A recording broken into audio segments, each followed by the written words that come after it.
everyone! Welcome to my channel, Ruthfully Yours Official. Today, I want to talk about taking risks. We just got down from Mount Binikayan.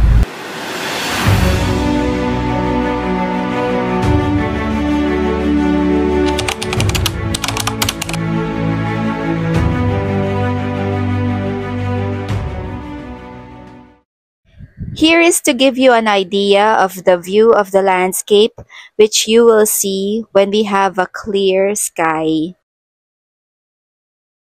We have a nice, bright, sunny weather today, and when this video was taken, we were in the middle of the dry season here in the Philippines.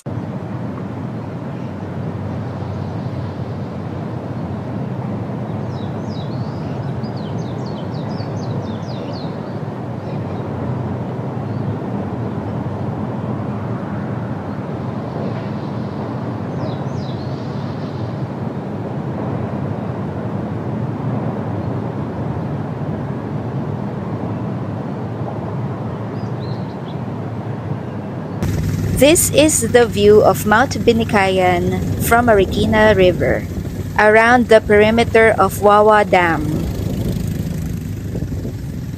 Honestly, I was a little unsure if we are physically prepared for Mount Binikayan. Its difficulty level is 3/9.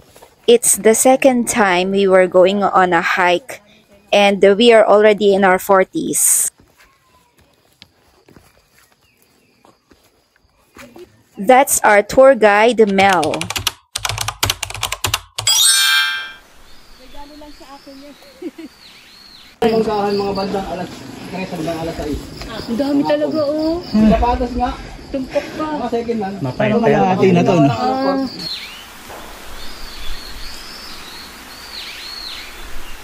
Bigla ko muna talaga. Dami, lalo yan doon mga pagdaanan na ng konti. Mga katapusan pa nga yan.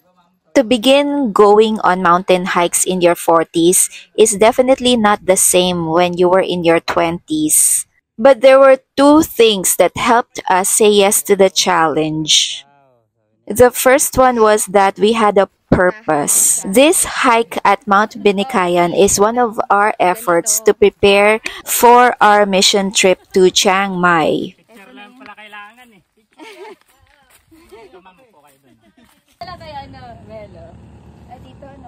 Sige po, tuloy mo lang. Diretso mo lang yan, ma'am.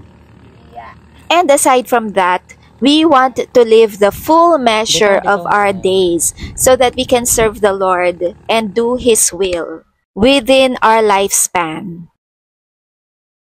The second thing that helped us overcome the risk and be able to go up the summit and get back down the foot of Mount Binikayan was dependence on the Lord for each and every step. Hindi kasi siyempre ano yun. Yun yung training nila para pag nasang training. Matatawa ka sa mga training. Dari malalakas. Strong, lalo si ma'am, oh. Action po yun. Going up a mountain is never a place to think about what could go wrong. It's a constant focus on what is the next step.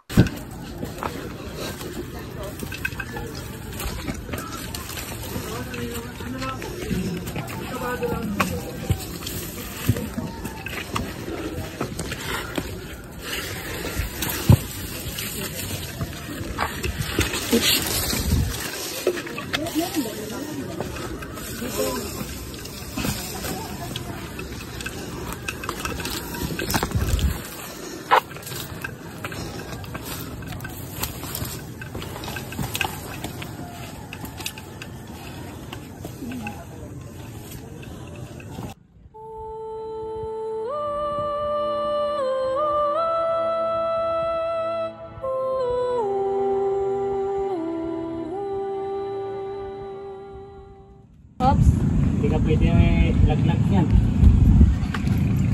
Galing. Tapos Kaya saan sir, siya? dito kayo sa dulo. Kaya sa dulo? Dito po, sa dulo mo. May lusot dyan, may butas dyan ka tumayo. Dito? Apo. Hindi, dito pa sa kabilang side.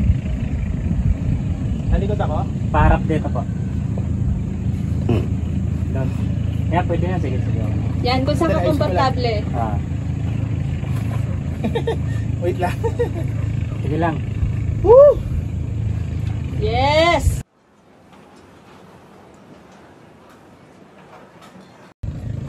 Hindi ko lang yung pa ako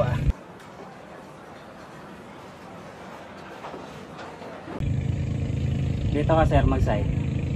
Baba mo yung kamay mo.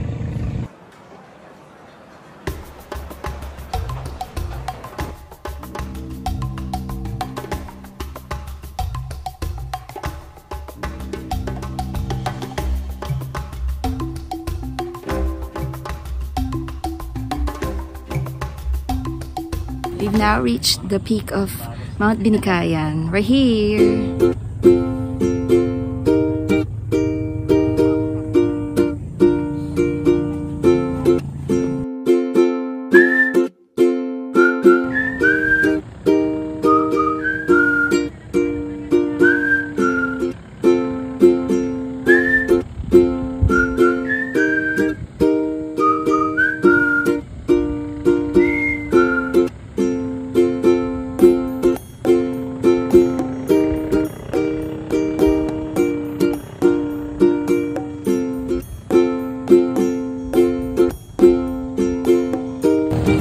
Everyone!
Yeah, kitang-kita yung... Nakababa si... Ako yun. Yeah. Dito. Ayun pa yan. Nakaibigan yun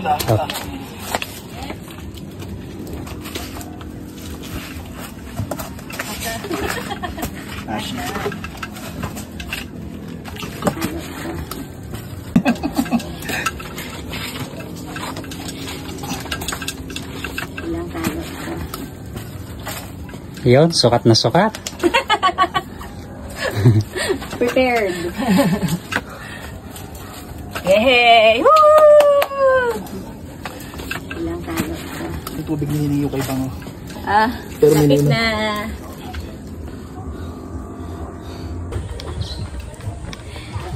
We're now on our way down to the foot of Binikayan, Mount Binikayan. And you know what? I really felt that every step I depend on the Lord. This is really the time when you think that you're already depending on the Lord for every step. You need to try Mount Binikayan.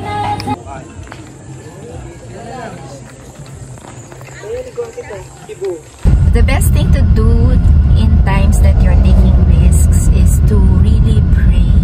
Pray before you go. Pray before you do something very risky. Trust the Lord every step of the way. Thank you for watching and see you in the next video.